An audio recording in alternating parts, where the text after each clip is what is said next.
The snow was falling softly outside as I pulled up to my parents' house for Christmas dinner. My old Honda Civic looked out of place among the luxury cars parked in the driveway. My sister Jessica's new Mercedes, my brother David's Tesla, and my parents' Range Rover. For a moment I sat there, gripping the steering wheel, wondering if I should just turn around and go home. But no. This would be the last Christmas like this. Everything would change tonight. I grabbed the bottle of wine I'd brought, not the cheap kind they expected from me, but a $500 Bordeaux that would remain unappreciated, and headed inside. The front door was unlocked, and warm air carrying the scent of roasting turkey greeted me. "Oh, Olivia's here," my mother announced, her voice carrying that familiar note of disappointment. "And she's late as usual." I checked my watch. I was actually 5 minutes early, but that didn't matter in the Thompson family narrative. I was always the disappointment, the failure, the cautionary tale they loved to dissect over holiday dinners. "Still driving that old car?"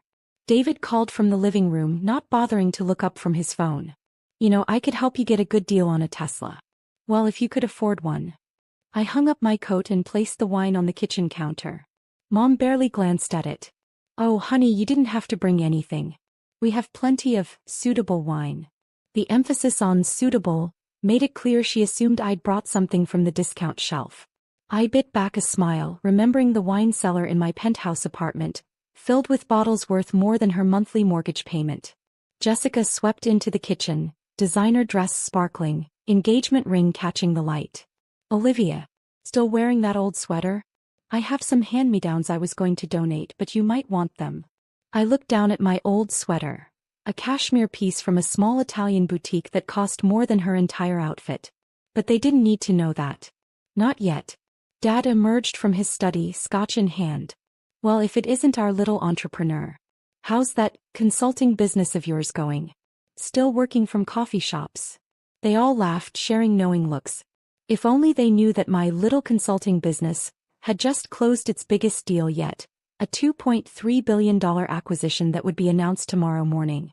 "It's going fine, Dad," I said quietly, helping Mom set the table with her precious holiday china. "Fine isn't going to pay the bills," he scoffed. "Look at your siblings. David's a senior VP at 32, Jessica's marrying into the Wilson family. And you? You threw away a perfectly good job at Anderson and Company to follow your dreams." I had left Anderson and Company 5 years ago, tired of the corporate politics and restrictive environment. My family had been horrified walking away from a secure job with benefits to start my own business. Unthinkable. "Speaking of bills," Jessica chimed in, "did you manage to get a new apartment yet? That studio in the bad part of town must be getting old." I thought about my 5,000 square foot penthouse overlooking Central Park, with its private elevator and rooftop garden. "No," I said, still in the same place. "Olivia," Mom sighed, bringing out the turkey, "we worry about you. You're not getting any younger. Maybe it's time to admit this business experiment isn't working and get a real job again." We sat down to dinner, my family continuing their favorite pastime, critiquing my life choices. David bragged about his recent promotion, Jessica gushed about her wedding plans, and my parents beamed with pride at their successful children. Then Dad cleared his throat, swirling his scotch. "Your mother and I have been thinking. We're updating our will and, well, given your financial situation, we think it's best if we set up a trust for you. Something you can't access until you prove you can handle money responsibly." The table fell silent. Even Jessica looked uncomfortable. "You'll never amount to anything if you keep going like this," Dad continued, his words slurring slightly. "This is for your own good." I felt a calm settle over me. The moment I'd been waiting for had arrived. I reached for my bag, pulling out a thick manila envelope. "Actually, Dad," I said, my voice steady, "I think it's time we talked about net worth." The first signs of tomorrow's news were already hitting the financial websites. Soon they would understand exactly what my little consulting business had become. But first I had some papers to show them. I began to open the envelope, watching their faces. Christmas was about to get very interesting. The manila envelope landed on the dinner table with a soft thud, right next to Mom's prized turkey centerpiece. Inside were bank statements, investment portfolios, and the Wall Street Journal article set to go live at midnight. Tech consulting firm Skyward Solutions acquires global giant in $2.3 billion deal. "Before you set up that trust fund," I said calmly, There's something you should know about my little business experiment. Dad scoffed, reaching for his scotch. What, did you finally make enough to move out of that studio apartment? I started laying out the papers one by one. First, the property deed to my penthouse. Actually, I own the entire building. Jessica's fork clattered onto her plate, splattering cranberry sauce on her designer dress. Next came the investment portfolio. And these are just my personal holdings, not counting the company assets. David leaned forward, his Tesla-buying smirk fading as he saw the numbers. That's impossible, he stuttered. These statements show $40 million in personal net worth, I finished for him. Well, as of this morning. Tomorrow it'll be considerably more. Mom's hands trembled as she reached for the papers. But your little consulting business. Skyward Solutions, I corrected her. The company I built from nothing while you all mocked me for working from coffee shops. We have offices in 12 countries now. Over 300 employees. You're lying, Dad said, but his voice lacked conviction. This is some kind of trick. I pulled out my phone, opening my banking app. Would you like to see the real-time numbers, Dad? Or maybe you'd prefer to wait for tomorrow's news. Jessica, always quick to sense a shift in power, tried to salvage the situation.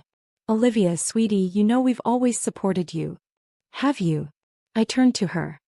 Was it support when you told your fiancé not to hire my firm because, and I quote, she's just playing at being a businesswoman? Her face went pale. How did you know that? Because his company hired us anyway. In fact, we're the ones who saved them from bankruptcy last year. That promotion he got? It was because of my team's restructuring plan. David jumped in, his VP confidence shaken. But you never said anything. All these years you let us think that I was a failure? I smiled. Yes, I did. Because you all showed me exactly who you were when you thought I had nothing. I stood up, walking to the kitchen where my forgotten wine bottle sat. This Bordeaux? It's worth more than those hand-me-downs you offered me, Jessica. My old sweater cost more than your engagement ring. And that studio apartment in the bad part of town? I keep it as my office, a reminder of where I started. Mom had started crying silently, mascara running down her cheeks. Dad sat frozen, the scotch forgotten in his hand. But why? Jessica whispered. Why live like you were struggling when you were actually rich? I poured myself a glass of the Bordeaux. Because money isn't everything. But since that's all this family seems to care about, I thought it was time you knew exactly what your worthless daughter is worth. I took a sip of wine, savoring both its taste and the stunned silence around the table. Oh, and Dad? About that trust fund, I think I can handle my money just fine. But thanks for your concern. The grandfather clock in the hallway struck 8, its chimes echoing through the quiet house. In 4 hours the news would break. But for now I had more revelations to share. Would anyone like to know what's happening tomorrow morning? I asked, pulling out one final document. Because this Christmas dinner is just the beginning. The Wall Street Journal article lay in the center of the dinner table, my family staring at it like it might explode. The turkey had gone cold, the expensive wine untouched except for my glass. No one was thinking about Christmas dinner anymore. $2.3 billion. David whispered, reading the article again. You're acquiring Morton Industries? But they're one of the largest tech companies in the country. I corrected, checking my watch. In about 4 hours they'll be part of Skyward Solutions. Dad had been unusually quiet, his scotch glass empty. Finally he looked up at me, something like desperation in his eyes. Why didn't you tell us? All these years we thought. You thought what you wanted to think, I said. You saw what you expected to see. The daughter who couldn't hack it in corporate America. The failure. The disappointment. We were trying to protect you, Mom interjected, dabbing at her smeared mascara. We just wanted you to have a secure future. I laughed, the sound echoing off the expensive walls of their house. The house I could have bought 100 times over. Protect me? No, you wanted to control me. To force me into your version of success. Jessica, ever the opportunist, suddenly brightened. Well, this is wonderful news. You know, Thomas's company has been looking for new tech consultants. Maybe we could. Stop, I cut her off. That's exactly why I kept this quiet. Every time someone in this family succeeds, you all swarm like vultures looking for advantages, connections, favors. I stood up, walking to the window. Outside, snow was still falling softly, covering the luxury cars in the driveway. But that's not even the biggest news of the night. There's more. David asked, his VP confidence completely shattered. I turned back to face them. Morton Industries isn't the only company I'm acquiring. Tomorrow morning, Skyward Solutions will also announce its purchase of a controlling interest in Anderson & Company. The silence was deafening. Anderson & Company, the company I'd left 5 years ago, the secure job my parents had been begging me to return to. That's where I work, David stammered. I just made senior VP. I know, I said quietly. I approved your promotion last month. Didn't you wonder why the CEO suddenly recommended you? Dad stood up so quickly his chair fell backward. You're saying, all this time I've been quietly buying up shares, positioning Skyward Solutions for this moment. By this time tomorrow, I'll own both companies. I paused, letting it sink in. Which means, David, I'm not just your sister anymore. I'm your boss. Mom started crying again, but this time I didn't feel any satisfaction. This wasn't about revenge, it was about truth. I don't want to fire anyone, I continued. I don't want to dismantle what's been built. But things will change. Real merit will matter more than family connections or office politics. I picked up my bag, gathering the documents. Now, if you'll excuse me, I have an early morning tomorrow. Lots of press conferences and paperwork when you're acquiring billion-dollar companies. Wait, Jessica called as I headed for the door. What about Christmas? We haven't even had dessert. I turned back one last time. You know what I learned building my company? Success isn't about money. It's about integrity, vision, and treating people with respect, even when you think they have nothing to offer you. That's a Christmas lesson this family needs to learn. As I walked out into the snowy night, I heard Dad call my name. But I didn't stop.